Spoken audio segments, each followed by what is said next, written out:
Okay guys, New Brunswick. I've actually got some actual history for you and information about New Brunswick this time, and I'm not just guessing like I screwed up North Dakota's capital. So this time I actually have fact from Google. Googly woogly. Alright, so New Brunswick is one of Canada's 3 maritime provinces and the only province in the Canadian Federation that is constitutionally bilingual. Fredericton is the capital, and St. John is the most populous single city. However, Greater Moncton, including Moncton, Dieppe, and Riverview, form the province's largest metropolitan area. In 2011, the population was 751,171 residents. The majority is English-speaking, but there's a 33% minority of French people, mostly from Acadian origin. That's New France.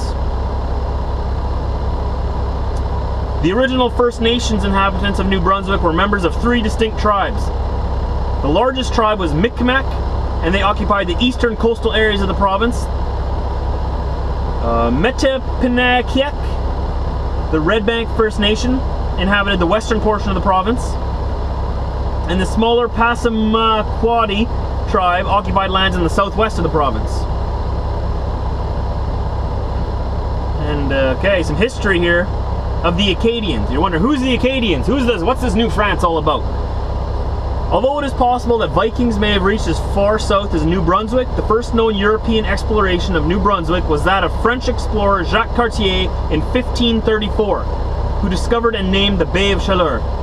The next French contact was in 1604, when a party led by Pierre du Gueux de Mont and Samuel de Champlain set up camp for the winter on St. Croix Island,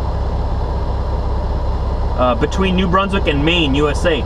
The colony relocated then across to the Bay of Fundy in Port Royal, Nova Scotia. And over the next 150 years, a number of other French settlements were founded in the area, occupied by present-day New Brunswick. Here we go. One of the provisions of the Treaty of Utrecht of 1713 was a surrender of the peninsular Nova Scotia to the British. The bulk of the Acadian population thus found themselves residing in the new British colony of Nova Scotia. The remainder of Acadia, including the New Brunswick region, was only lightly populated and poorly defended. And during the French and Indian War, 1754 to 63, the British completed their conquest of Acadia and extended their control to include all of New Brunswick.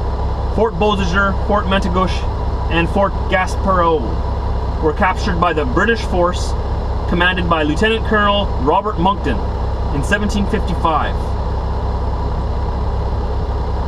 Inside Fort Beausejour, the British troops found not only French regular troops, but also Acadian irregulars. I don't know what the difference is there. And there we go.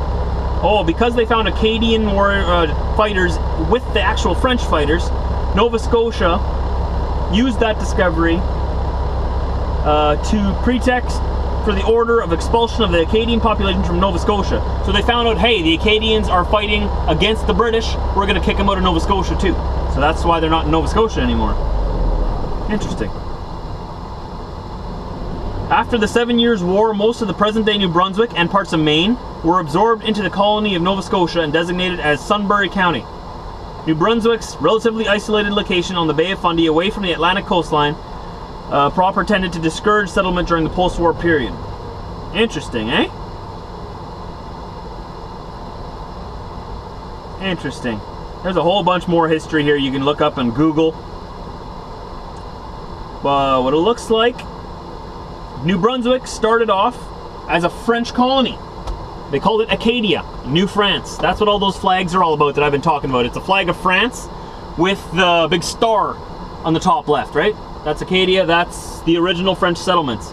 The British then came in and had a war with them, and the British won control of those. And now we're left with present-day Maritimes, New Brunswick, Nova Scotia, and Canada. Newfoundland, all a part of the Confederation of Canada. That's why there's so much French population in northern New Brunswick close to Quebec. Interesting, we all learned something today. Hope you guys enjoyed this. I'm going to let you enjoy the rest of the tour here. I filmed for 30 minutes real time and squished it down to probably around 7 or 8 minutes. And I'm going to shut up now with all this history speak. and lets you enjoy the video.